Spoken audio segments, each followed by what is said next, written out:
Вторая часть. Мордовский блок новостей. Эхо Мордовии. Сергей Владимирович Голованов, Ирина Владимировна Абдрашитова. Мы продолжаем, размышлять насчет темы референдумов о самообложении, которые прошли в нескольких районах нашей республики. Получается, мы увеличиваем налоги на себя, отчетность власти за расходование не увеличивается. И нет, не увеличивается гарантия, что более эффективно будут расходоваться. Ну, конечно, вряд ли будет менее эффективно расходоваться, потому что такое все-таки активность людей поднимается. Но что-то еще добавить или перейдем дальше? Ирина Владимировна? Нет? Нет. Ну вот тема такая. Призывная армия. Значит, 9 апреля Игорь Валерьевич Тихомиров, наш военный комиссар республики, сообщил, что дедовщина у нас и неуставных отношений не сталкиваемся мы, с его точки зрения. В Мордовии у нас на альтернативную службу 1 человек согласился, в прошлом году только 2. Больше 1000 человек мобилизовали в эту армию. Показатель годности более 80%. 53 призывника заключили контракт.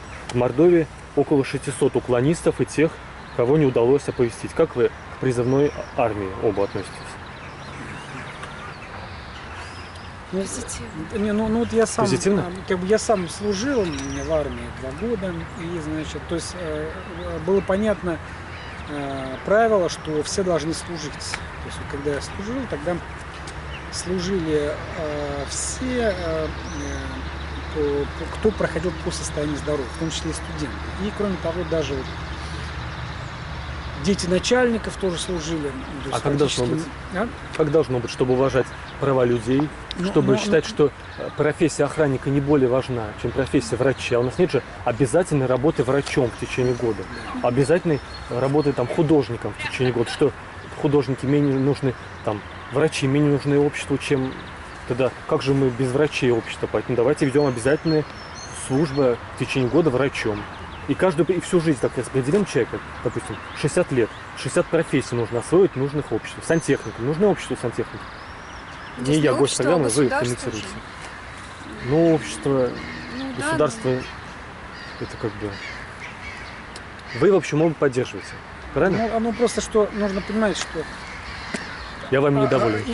Что давай разовьем эту тему. Просто что призывная армия, она возникла в новое время. То есть для чего? Это была как школа гражданских добродетелей. То есть такие призывные армии, их... Она возникла, мне кажется, со всеми другими видами рабства, мне кажется.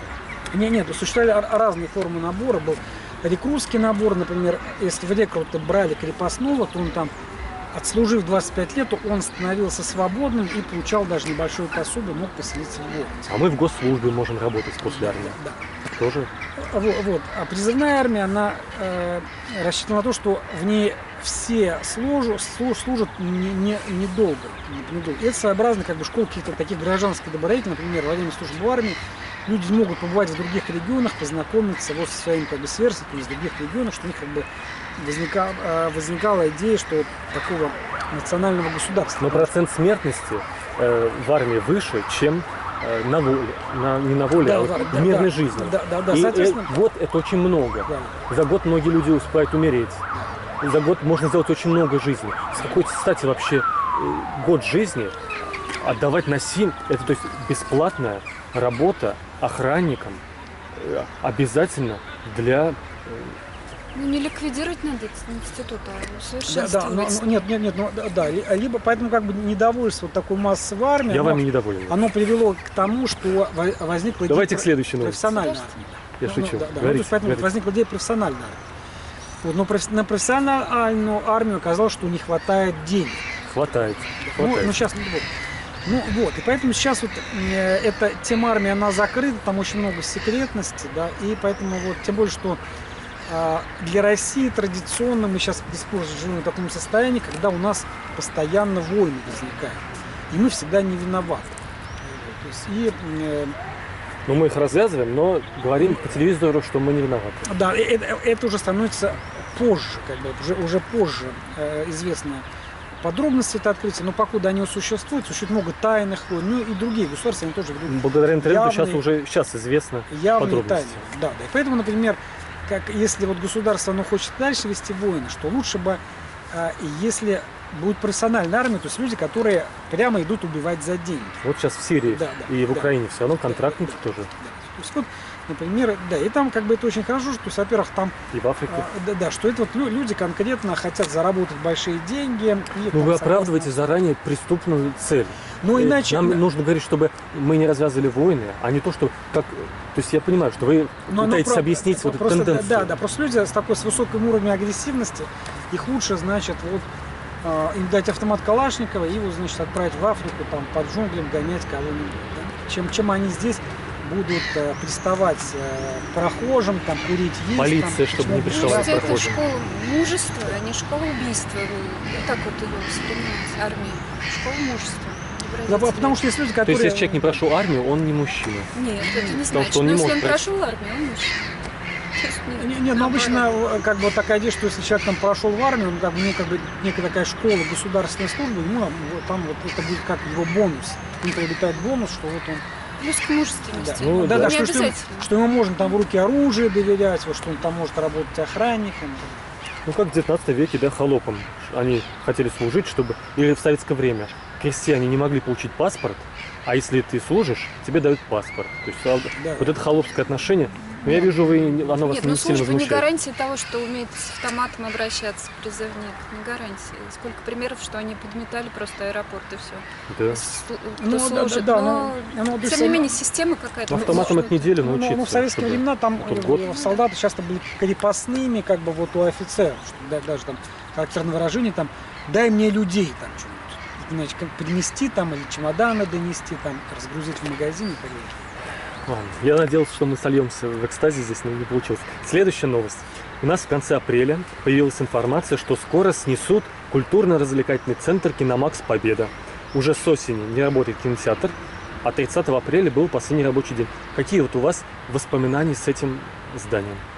Ну, это уже второе издание, то есть первое издание «Победа», оно было построено в 1974 году, и я вот был с родителями уже в 1975 году на премьере фильма «Всадник без головы». Естественно, что для Саранска вот первая «Победа» это был такой вот символический кинотеатр. То есть это был главный кинотеатр, где вот там встречались разные люди, то есть там был фойе, играла группа, это был как бы такой знак. То есть в тот момент в Саранске жителей было немножко больше, как мне кажется, и состав был другой. То есть потом в Саранске произошла большая такая демографическая катастрофа, потому что началом Демократический фронт прошла вторая отмена крепостного права. Люди, которые хотели поехать в Москву более чем милиционерами и строителями, они смогли уехать. И поэтому такая возникла диспропорция, что, например, вот люди, приезжающие в Саранск, они часто восклицают: так это же город пенсионеров. То есть, потому что они идут, на улицах видят людей старше родственников, город пенсионеров. Вот. Поэтому уже кинотеатры и не нужны. Поэтому был построен второй кинотеатр, но в том районе уже нету столько людей. Вот. И там кинотеатр уже не работает. Это пример того, как бы, значит, важности вот, современных архитекторов-урбанистов. То есть урбанисты — люди, которые знают, как работает город, то есть как он изменяется. То есть если бы тогда бы, например, при строительстве второго кинотеатра Победы спросили бы урбанистов, значит, они бы наверняка бы сказали, что не надо, потому что они посмотрели, какая динамика города, населения, что вот здесь вот, как вот развивается киноискусство, то есть вот на чем люди смотрят сейчас кино, вот и так далее. А сейчас это, конечно, вот получается, что были вложены деньги, и вот очередная ошибка. По поводу Победы ничего нет, по поводу Киномакса, да, Победа. А вот когда «Искру» снесли на ТЭЦ-2, вот тогда, да, там детство мое прошло, и помню, как после индийских фильмов со слезами все выходили, маленькие, большие, старенькие. Вот это было, да, и там, когда снесли, это был такой шок, Да, потому что это было детство, это слезы, это радость, это афиши вот эти цветные. А что на этом месте построили? Я даже не помню уже, не знаю, Ну, не что-то кинотеатр. незначительное. Не, потому Может, что эти кинотеатры, они были символом, то есть они были символами места, и они притягивали. Потому что особенность вот старых зданий в том, что они соединяют людей разных возрастов. То есть, как бы, что вот у старшего возраста что-то с этим связано, у молодого и так далее. Тогда поэтому вот эти знаковые места не становятся местом встречи. А если их вот периодически разрушать, как вот, то это таких мест не остается, как бы вот остается мало, что людей связывает в этом городе. То есть люди ходят как зомби, вот у каждого своя дорога и как бы друг друга не узнают. Вот у нас в городе, мы с вами как жители Саранска должны прокомментировать одну новость. В штатном расписании города произошли изменения. У нас ввели 29 мая пресс-службу в городе, добавили штатную единицу, будут платить зарплату, чтобы имидж Петра Николаевича и в целом города этот сотрудник улучшал. А 22 апреля новым первым заместителем главы Саранска назначен Игорь Николаевич Бутяйкин. И он последние 3 года работал руководителем дирекции коммунального хозяйства и благоустройства. А теперь тоже будет отвечать за департамент городского хозяйства администрации города Саранск. А до него был Алексей Владимирович Егорычев, который вот до этого был министром и вот последние 6 лет был первым замом. Давайте, как ответственные люди, тоже прокомментируем итоги работы в области ЖКХ, в том числе и в области, как работает первый зам все-таки, как мы его проводим, и пресс-служба. Улучшать имидж куда еще больше. И так светит. Значит, есть лишние деньги для улучшения образа. И вот, видимо, Странно, что не было этой единицы раньше. Тоже создавал такой положительный образ у руководства. были бы Свои деньги, пресс-службы. много появится разных штатных единиц, и отделов, департаментов, и управлений. Ну, значит, есть деньги у нас, получается. А кто говорит, не хватает денег? Может, кого-то сократили? Нет? Нет, вводят новую. Сократили одну, вводят новую, другую. Нет, депутаты Всё-таки 6-го деньги созыва за появление такой вообще отдела. Я так понял. Хотя, может быть, действительно, просто выделили из какого-то подразделения. А вот в целом, вот 6 лет наш человек отвечал, в том числе за ЖКХ в республике. Как бы вы, Ирина Владимировна, оценили работу или проводили, с какими словами человека? Или какие пожелания новому ответственному сказали? Я пока подумаю, не знаю. Подумайте. Но здесь мы ничего не можем сказать определенно. Это все равно, что говорить о движениях рыбы в середине Тихого океана. Потому что мир власти – это такой таинственный мир, и мы о нем узнаем лишь позже. То есть вот там из различных слухов, городских рассказов и так далее. Но это наша проблема. Если это наша власть, мы должны узнавать о ней информацию, если мы хотим улучшать жизнь общества. Но здесь в чем проблема? Что Они-то рады в замалчивать. Саранске слишком много чиновников, потому что вот в центре Саранска есть здание присутственных мест, то есть Саранским уездом 100 лет назад руководят чиновники практически из одного здания. То есть количество чиновников было на порядок меньше, чем сейчас, а население в Мордовии 100 лет назад было в 2 раза больше, чем сейчас. Да. Были крестьяне, ими там особо руководить не надо. Из-за коллективизации все сбежали. Да, и поэтому сейчас в основном вот эти все создание новых ставок, это очень позитивно играет только в одном месте, в области занятости. Это решение проблемы занятости города.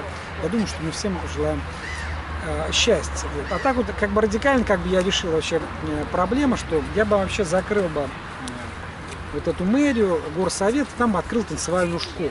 Ну, здание точно надо передать в культурные цели.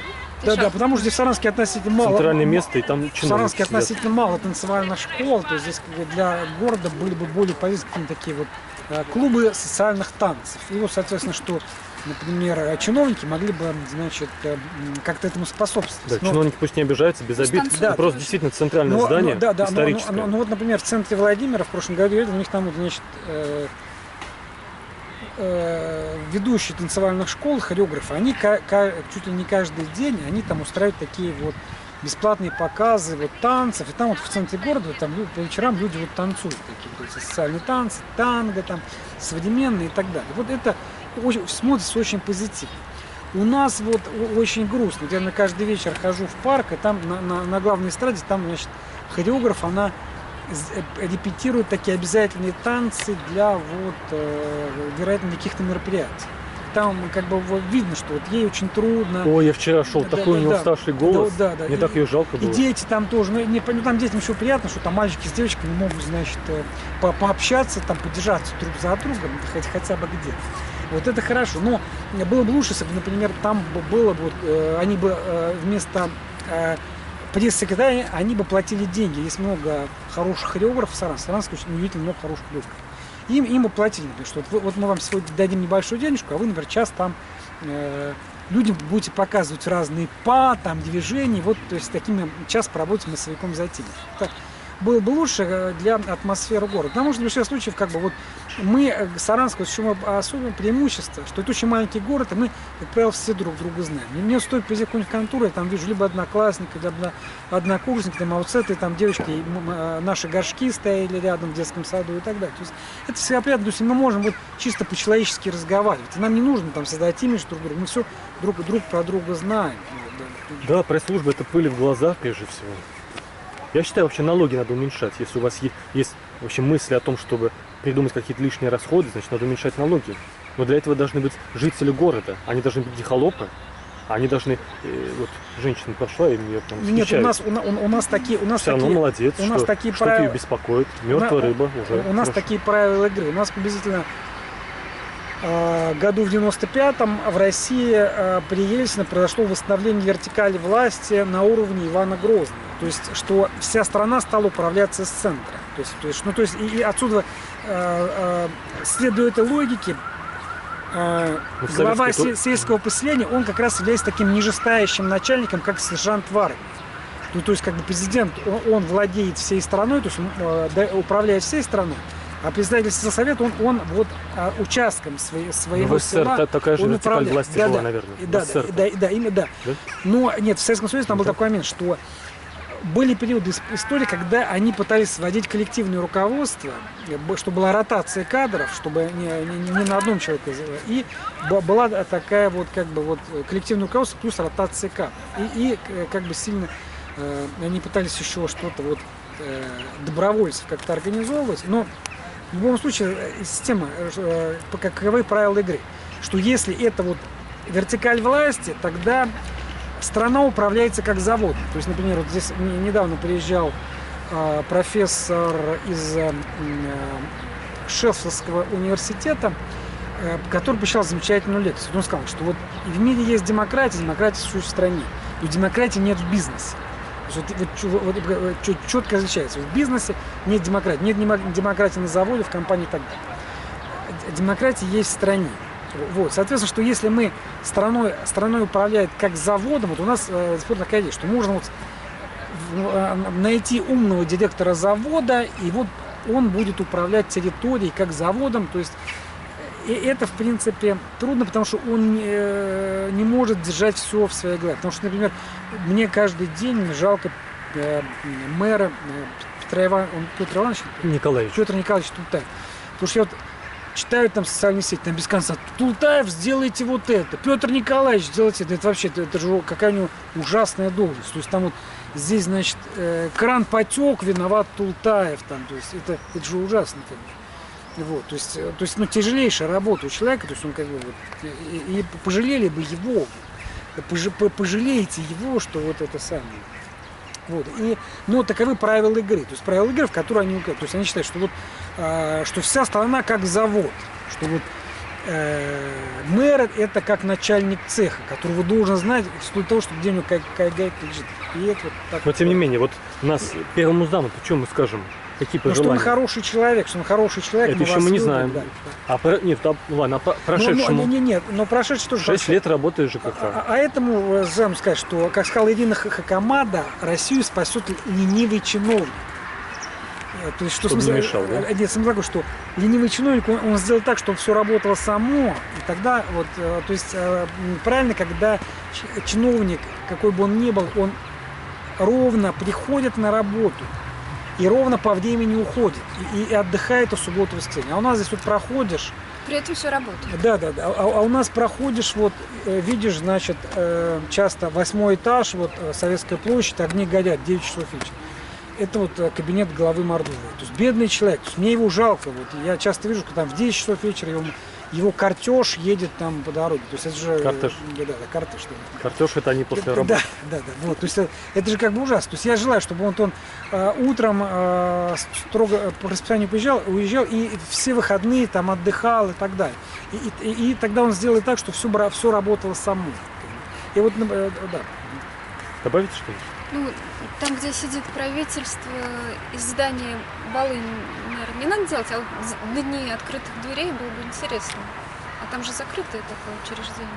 Только по делу можно туда прийти. Может, у меня нет дела, просто Но они боятся, что мы придем и убьем их. Нет, Мы же опасные. Вернее, не то, что мы опасные, а среди нас есть опасные люди. Нет, но я думаю, что со временем до этого, я думаю, что со временем до этого тоже правопорядка нет в дойдет. стране. Это важно, что об этом говорить, что нам было бы интересно прийти просто так, посмотреть, как они работают. Я там последний раз был 18 июля 90-го года, когда вышел из партии. Вот, значит, ну и очень вежливо со мной обошелся. И я не знал, что казак Березина в это же время из партии исключили первого секретаря Березина. Это было одной из такой тайн Мордовии. Вот, Да. То есть мы с ним одновременно практически покинули ряды КПСС, причем я добровольно, его исключили. Да, его чуть ли не единственного в стране исключили. Ну, там были доказаны случаи.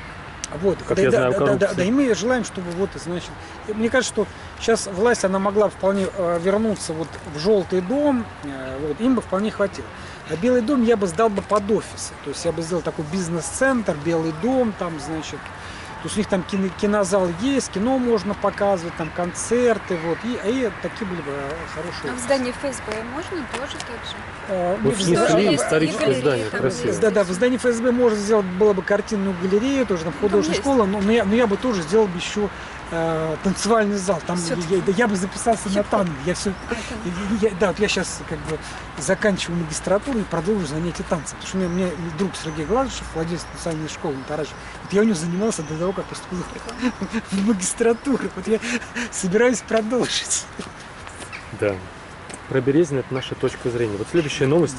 7 мая Центральный банк опубликовал пресс-релиз. Объединяются два банка, которых столица ЦС считают, что они оба контролируются семьей Меркушкиных. Активбанк и Межрегиональный промышленно-строительный банк. А вопрос такой, как вы оцениваете состояние банковской системы у нас в республике? Все ли такие банковские потребности у вас удовлетворены? Ну, здесь, я обратил внимание, что здесь банковская система очень непрозрачна, потому что состав банков, который здесь работает, очень сильно отличается от других городов. Это говорит о том, что и кроме того, здесь вот существует такой банк под названием «Актив». То есть мне кажется, что это здесь как бы вот такая фантомная боль, что, скорее всего, что это банк основан членами партхозактива. Его и Никеев создал. Это Активбанк. Тот же, который в столице ЦС и Вечерний Саранск, вероятно, его не которого приняли. убили вот в этом здании.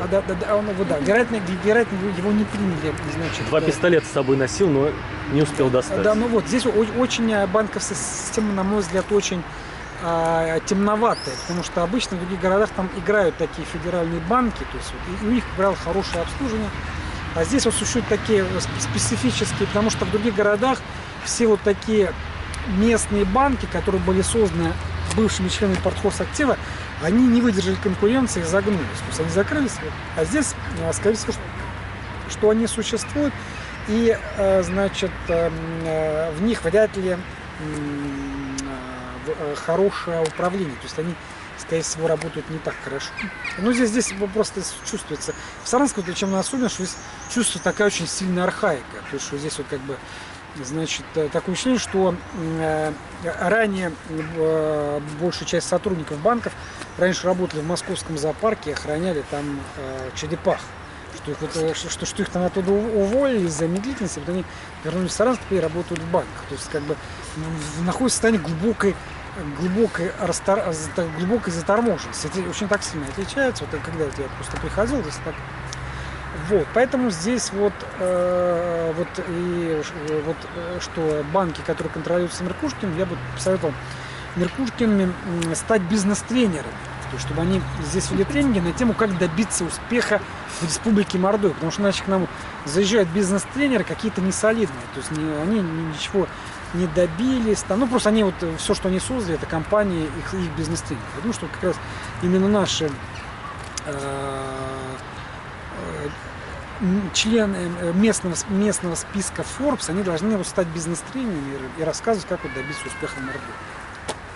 Как вам Да. банковская система? Депозиты, кредиты, плата ЖКХ.